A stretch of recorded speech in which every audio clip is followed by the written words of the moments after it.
Hey guys, so once again welcome back to my channel. So in today's video we are going to study class 10th biology chapter How do organism reproduce का part 4th which is sexual reproduction in animal. तो आज के video में हम सिर्फ introduction करेंगे, तो चलिए स्टार्ट करते हैं। तो first is sexual reproduction in animals. तो एनिमल्स में जो सेक्सुअल रिप्रोडक्शन होता है, एज जो मैंने आपको पहले बताया है, सेक्सुअल रिप्रोडक्शन में रिक्वायरमेंट क्या होती है? तो रिक्वायरमेंट होती है हमारी टू पेरेंट्स, दो पेरेंट्स इसमें चाहिए होते हैं। और ये दो पेरेंट्स क्या होते हैं? Mail and female parent. Okay, तो क्या होता है, जो सेक्सुअल रिप्रोडक्शन है उसमें मेल गैमीट और फीमेल गैमीट का आपस में फ्यूजन होता है। ओके, तो मेल पेरेंट के पास मेल गैमीट है। मेल गैमीट को हम दूसरा नाम जो है वो बोलते हैं सेक्स सेल्स, ठीक है। And other is female gamete, और इसको भी फीमेल सेक्स सेल्स कहते हैं। तो अब हम जानते हैं कि मेल गैमीट को हम क्या कहते हैं और फीमेल गैमीट को हम क्या कहते हैं।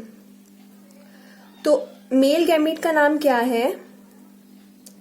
Mail gamete is always known as sperms. Okay, single is sperm and multiple मतलब प्लूरल जो होता है स्पर्म्स होते हैं। फीमेल गैमीट को हम दो नाम से जानते हैं। आप उसको किसी भी नाम से बोल सकते हैं। या तो इसका नाम होता है ओवम, जिसका प्लूरल क्या होता है? ओवम का प्लूरल होता है ओवा। एंड सेकंड जो नाम है इसका नाम है एग। तो हम इसे ओवम भी बोल सकते हैं और एग भी बोल सकते हैं। ओके, तो फर्स्ट ऑफ ऑल हमने अभी जान लिया कि गैमीट्स क्या होते हैं। तो गैमीट्स वो होते हैं जिनको हम सेक्स सेल्स भी कहते हैं, ठीक है। सेक्सुअल रिप्रोडक्शन में दो गैमीट्स की जरूरत होती है, fusion of two gamete. One is male gamete, one is female gamete. Male gamete को हम कहते हैं स्पर्म्स एंड फीमेल गैमीट को हम कहते हैं ओवम, प्लूरल है ओवा। एंड नेक्स्ट नाम इसका जो है वो है एग। ओके, देन उसके बाद अगर हम इन गैमीट्स को अच्छे ढंग से अगर हम देखें विद डायग्रामेटिक रिप्रेजेंटेशंस, तो अगर मैं स्पर्म का डायग्राम बनाऊं तो इसमें जो होता है इट इज लाइक दिस। ये इसका हेड है, हेड के बीच में ये इसका न्यूक्लियस है, ठीक है। This is a head part of sperm, this is called nucleus, ठीक है। एंड इसको कहते हैं हम हेड पार्ट। ओके, देन इसके बाद इसका ऐसा इलोंगेटेड पार्ट होता है। देन इसके बाद इसका यहां से टेल अटैच्ड होती है, ठीक है। This is called tail. Okay, और इसको ये इसका मिडिल पीस होता है, यानी कि मिडिल पार्ट। ये इसका आगे वाला पार्ट है, ठीक है। ये इसका हेड है, इसके बीच में न्यूक्लियस है, और ये जो है वो हेड की मेम्ब्रेन है, मेम्ब्रेन। ओके, तो ये है हमारा schematic diagram, cell membrane. Okay, ये हमारा डायग्राम है कि स्पर्म का। ओके, तो इसमें क्या है? Sperm contain 3 parts. Sperm mainly contains 3 parts. Okay, कौन कौन से हैं वो 3 पार्ट्स? तो first part is the head part, okay. Second is middle part, and third part is the tail.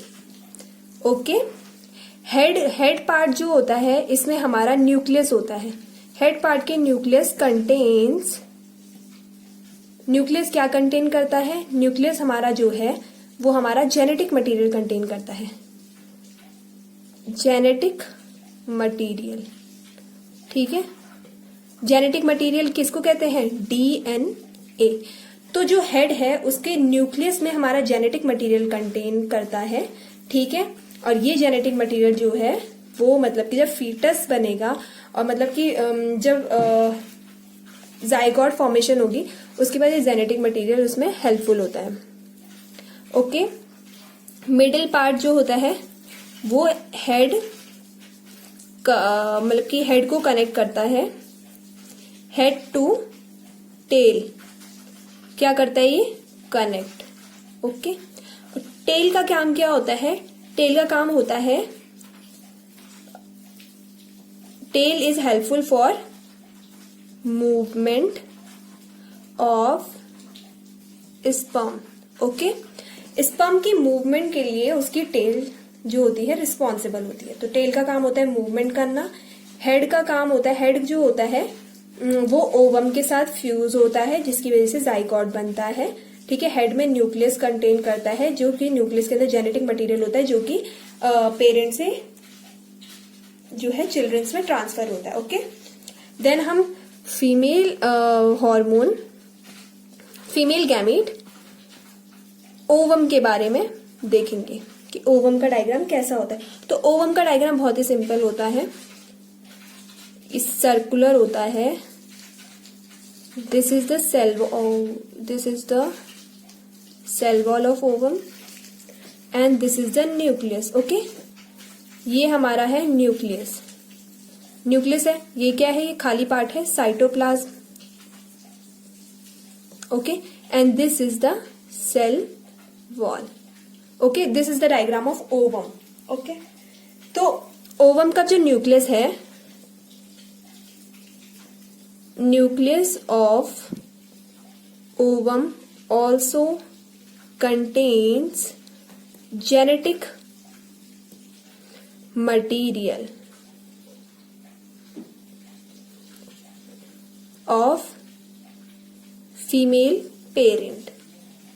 Okay, इसमें genetic material of male parent, क्योंकि male parent ही तो स्पर्म्स रिलीज करता है, तो इस वजह से nucleus of the ovum contains genetic material of female parents. Okay, this is the cell wall of ovum and this is cytoplasm of ovum, ठीक है। न्यूक्लियस का वो ओवम का काम क्या होता है?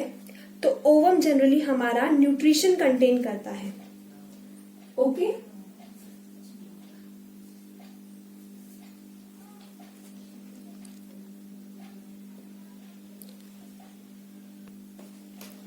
ovum contain water and stored food. Okay, अब मैं बताती हूँ जो साइज ऑफ स्पर्म है, यहाँ पे एक इंपॉर्टेंट पॉइंट है, the size of sperm. Sperm का साइज जो है वो ओवम के साइज के 100 गुना या तो 1000 गुना छोटा होता है, is 100 times or 1000 times smaller than the size of ovum. Okay, जो स्पर्म का साइज होता है वो हमारा 100 से 1000 गुना छोटा होता है then a size of ovum, ठीक है। ओवम मतलब कि साइज में उतना बड़ा होता है। Okay, then fertilisation. फर्टिलाइजेशन तो आपको पता है, the fusion of male and female gamete.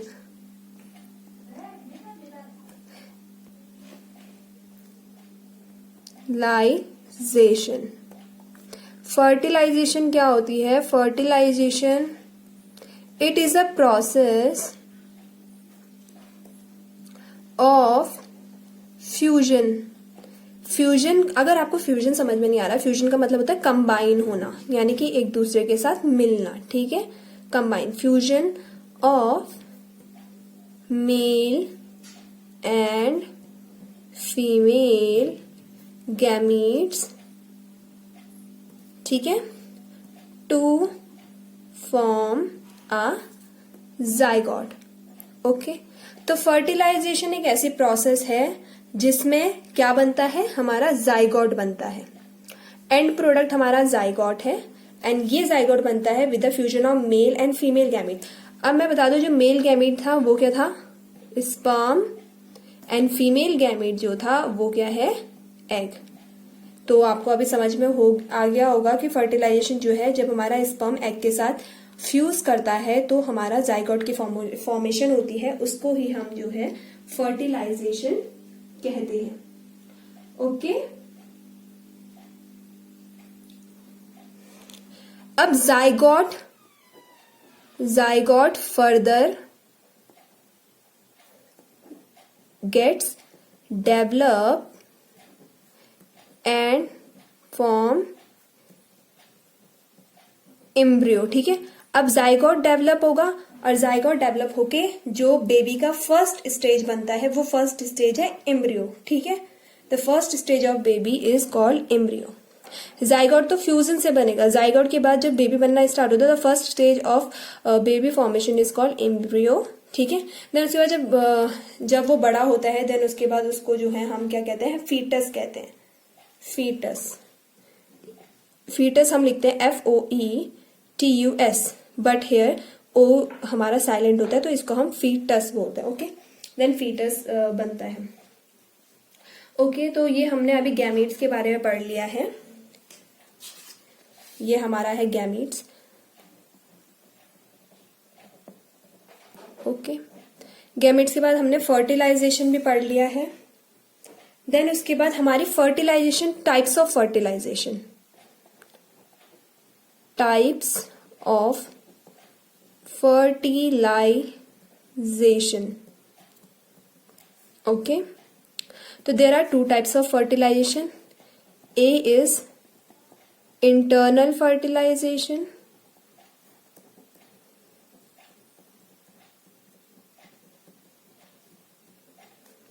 and B is external fertilization.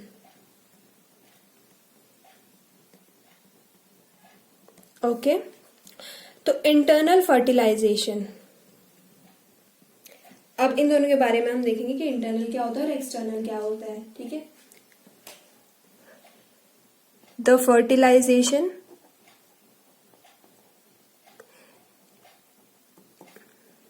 which occurs inside the female body by fusion of male and female gamete। ठीक है, अब देखो इंटरनल फर्टिलाइजेशन बहुत ही easy है। जब मतलब कि मेल गैमीट, फर्टिलाइजेशन तो पता ही आपको, fusion of male gamete with female gamete. Okay, तो जब हमारा मेल गैमीट जो है वो फीमेल गैमीट के साथ फ्यूज होता है, लेकिन inside the body of female mother और मदर। ठीक है, तो जब हमारी फीमेल की बॉडी के अंदर मेल और फीमेल गैमीट फ्यूज करके जो जाइगोट बनाते हैं, देन बेबी बनाते हैं, तो उस प्रोसेस को इंटरनल फर्टिलाइजेशन कहते हैं। ठीक है, तो जो इंटरनल फर्टिलाइजेशन के एग्जाम्पल, यानी कि इंटरनल फर्टिलाइजेशन किस किस में होता है, तो ह्यूमन, हाँ ह्यूमंस में होता है। ठीक है, ह्यूमंस में जो हमारा फ्यूजन ऑफ मेल और फीमेल गैमीट है वो इनसाइड द बॉडी ही होता है। देन एनिमल्स होते हैं, देन बर्ड्स, और उसके बाद होते हैं हमारे रेप्टाइल्स। ओके, अब आप बोलोगे बर्ड्स तो एग ले करते हैं, तो एग ले करते हैं, लेकिन वो एग जो है, मतलब कि जो फ्यूजन हो रहा है मेल गैमीट का फीमेल गैमीट के साथ, वो मतलब कि बर्ड के बॉडी के अंदर हो रहा है। बाद में वो उन दोनों का फ्यूजन होके जो एग बनता है, मतलब कि जो उनका जो भी होता है, एग फॉर्मेशन होती है, फिर वो एग बॉडी के बाहर आके उसमें बेबी डेवलप बॉडी के बाहर होता है, लेकिन फ्यूजन जो होता है वो बॉडी के अंदर ही होता है। ठीक है, तो main part is fusion of male and female gamete body के अंदर होता है। Then external fertilization, the type of fertilization और the fertilization in which the male gamete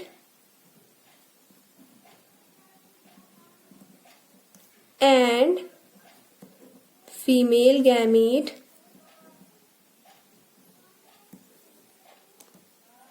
fuses or combine outside the body of parents, ठीक है, i.e.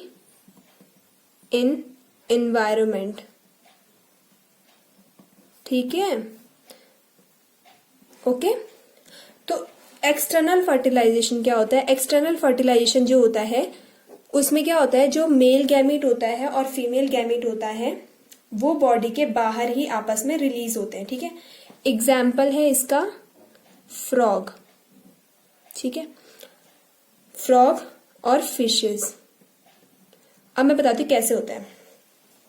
अब जैसे frog और फिशेस में जब फर्टिलाइजेशन होता है तो कैसे होता है, जो फीमेल फ्रॉग है, अब ये वाटर में रहते हैं, फीमेल फ्रॉग क्या करती है, ओवा, फीमेल फ्रॉग कंटेन द ओवा और एग पार्ट, तो फीमेल फ्रॉग जो है वो ओवा रिलीज करती है वाटर में, ठीक है, बॉडी के बाहर वाटर में ओवा रिलीज करती है अपना, और जो मेल फ्रॉग होता है वो बॉडी के बाहर वाटर में स्पर्म्स रिलीज करता है, दोनों अपनी अपनी बॉडी से गैमीट्स को रिलीज करते हैं।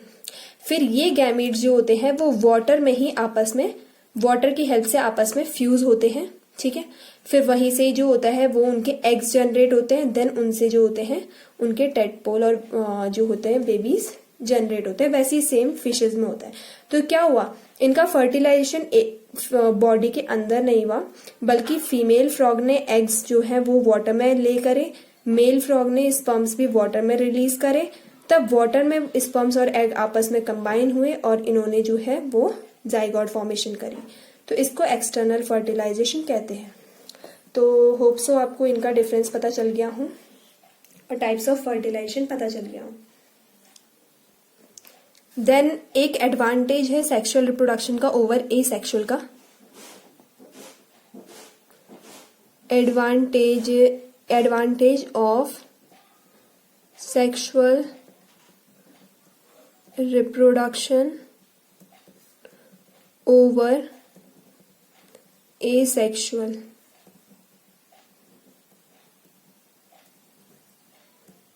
ओके, तो क्या एडवांटेज है? अब देखो, जो सेक्सुअल रिप्रोडक्शन है इसमें 2 पेरेंट्स इन्वॉल्व होते हैं।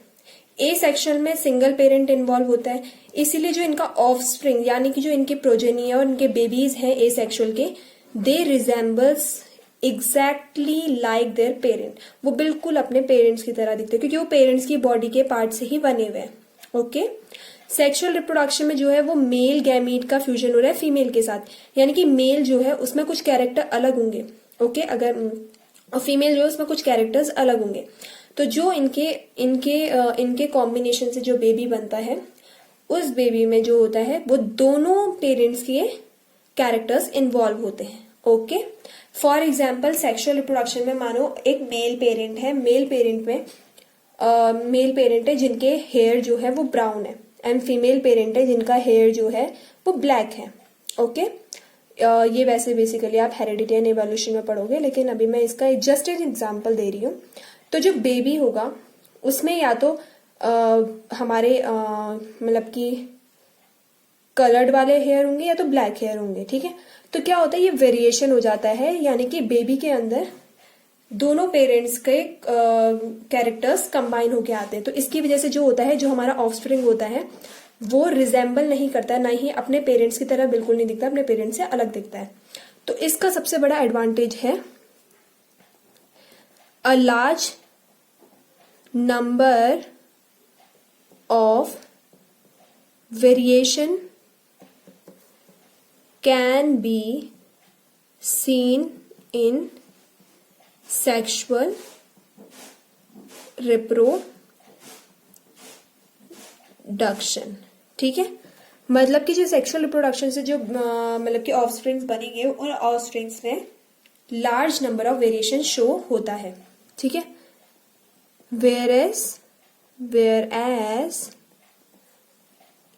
in asexual reproduction the offspring,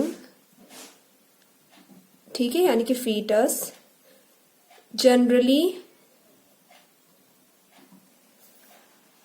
are clones, मैंने बताया था क्लोन्स क्या होते हैं exactly, clones of their parents, okay, और कॉपी, मतलब कि पेरेंट्स की ये कॉपी होती है, तो इनमें वेरिएशंस नहीं शो होते हैं, वेरिएशंस आर नॉट अवेलेबल, ठीक है, यानी कि इनमें हम डिस्टिंग्विश नहीं कर सकते ये वाला है सिंपल, ये उसका वो है, मतलब कि सब एक जैसे ही दिखते हैं उनकी, मतलब कि पूरी की पूरी जो स्पीशीज है वो सारी एक जैसी दिखती है। तो ये है हमारा एडवांटेज ऑफ सेक्सुअल रिप्रोडक्शन कि इसमें लार्ज नंबर ऑफ वेरिएशन हमें दिखने को मिलते हैं। आपने भी देखा होगा जो हमारे पेरेंट्स होते हैं और जो बच्चे होते हैं उनमें थोड़े थोड़े कैरेक्टर तो हमें पेरेंट्स की तरह होते हैं, जैसे किसी की आईज मैच कर रही है, किसी की नोज मैच कर रही है, लेकिन वो अपने पेरेंट्स की तरह हूबहू नहीं दिखते हैं, तो यही वेरिएशन होता है। ओके, अब हम पढ़ेंगे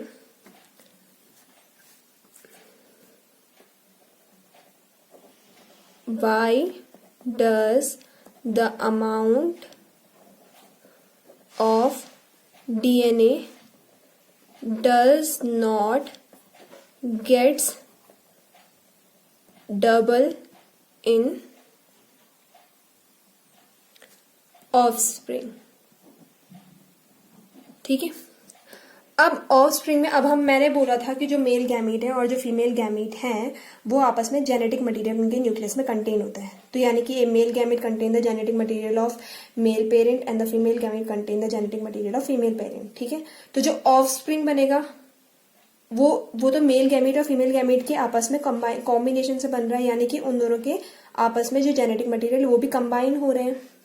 तो ऐसा क्यों नहीं होता है कि जो अमाउंट ऑफ डीएनए है और जो अमाउंट ऑफ जेनेटिक मटेरियल है वो पेरेंट से जब ऑफस्प्रिंग में जाए तो वो डबल हो जाए? ऐसा इसलिए नहीं होता है क्योंकि बिकॉज द गैमीट्स मतलब यहाँ पे अगर मैं गैमीट्स लिखती हूँ इसका मतलब ये है दोनों गैमीट्स मेल और female, the gametes contains only half of the chromosomes. Okay, यानी कि क्या होता है जो हमारा गैमीट होता है या तो मेल और फीमेल गैमीट दोनों के दोनों जो होते हैं वो मतलब कि total number of chromosome contain नहीं करते, वो half number of chromosome contain करते हैं, ठीक है। अब क्रोमोसोम कितने होते हैं? There are 23 pairs of chromosome, जहां पे into 2 is equals to 46 chromosome, ठीक है। अब मैंने बोला दोनों गैमीट्स जो है वो हाफ क्रोमोसोम ही अपने पास रखते हैं, तो मेल गैमीट भाई मेल गैमीट के यानी कि मेल गैमीट अपने साथ लाया 23 क्रोमोसोम, ठीक है, और फीमेल गैमीट अपने साथ लेके आए 23 क्रोमोसोम। अब जब इन दोनों का आपस में फ्यूजन हुआ तो 23 प्लस 23, तो जो हमारे बेबी के अंदर क्रोमोसोम बनी है वो हमारे 46 क्रोमोसोम बनेंगे। ओके, तो यानी कि जो पेरेंट है उसमें भी 46 क्रोमोसोम है, 46 दोनों के पास है, और जो हमारा बेबी है उसमें भी 46 क्रोमोसोम है। अगर पेरेंट जो है वो हाफ ऑफ द क्रोमोसोम ना ला करके पूरे 46 क्रोमोसोम लाते, यानी कि अगर एक्सेप्शन और एज्यूम, ओके, अगर ऐसा होता कि मेल पेरेंट से हमें 46 क्रोमोसोम मिल रहे हैं, फीमेल से मिल रहे हैं हमारे 46, ठीक है, तो जो हमारा ऑफस्प्रिंग है उसमें कितने क्रोमोसोम हो जाते? 92 क्रोमोसोम, है ना। तो 92 क्रोमोसोम क्या एक सिंपल ऑर्गेनिज्म में हो सकता है? नहीं, हमने तो ये पढ़ा है ना आज तक जितने भी मतलब कि ऑर्गेनिज्म है उनमें हमारा मतलब कि जितने भी ह्यूमन बींग्स है उनमें हमारा 46 क्रोमोसोम्स ही होते हैं, ठीक है। वैसे 24 पेयर्स होते हैं बट 24वां जो होता है वो हमारे सेक्स सेल्स कहलाते हैं और जर्म सेल्स कहलाते हैं। ओके, अब इसके ऑफस्प्रिंग में 92 है, ठीक है। अब मानो ये 92 वाला जो ऑफस्प्रिंग है वो भी दूसरे ऑफस्प्रिंग के साथ मिले जिसके पास 92 है, तो 92 और 92 कंबाइन हो गए कितने बन रहे हैं, 194। तो ये तो पॉसिबल ही नहीं है, मतलब कि पूरे साइंस में पॉसिबल नहीं है कि क्रोमोसोम यहाँ पे डबलिंग होती जाए। इसीलिए जो हमारे गैमीट्स हैं वो जनरली हाफ क्रोमोसोम्स ही कंटेन करते हैं। तो हाफ मेल पेरेंट से आगे, हाफ फीमेल पेरेंट से आगे, तो जो हमारा मतलब कि ऑफस्प्रिंग जनरेट होता है उसमें टोटल क्रोमोसोम 46 हो जाते हैं by the combination of male and female gametes. तो इसीलिए जो है ऑफस्प्रिंग में डबल इसीलिए नहीं होते हैं क्रोमोसोम, क्योंकि जो हमारे गैमेट्स हैं, गैमेट्स सिर्फ half of the chromosome contain करते हैं, पूरे क्रोमोसोम कंटेन नहीं करते हैं। इसीलिए जो ऑफस्प्रिंग है उनमें भी हमारे क्रोमोसोम डबल नहीं होते हैं। तो ये बेसिकली मुझे समझाना था थोड़ा सा। ओके, सो आज की वीडियो में बस इतना ही। तो नेक्स्ट क्लास में हम अब पढ़ने जाएंगे मेल रिप्रोडक्टिव सिस्टम, क्या क्या होता है, कैसे होता है। देन उसकी नेक्स्ट क्लास में फीमेल रिप्रोडक्टिव सिस्टम हम पढ़ेंगे। तो till then bye. Please like, share and subscribe our channel. आपको कैसा लगा प्लीज़ ज़रूर बताइए कमेंट करके। Thank you.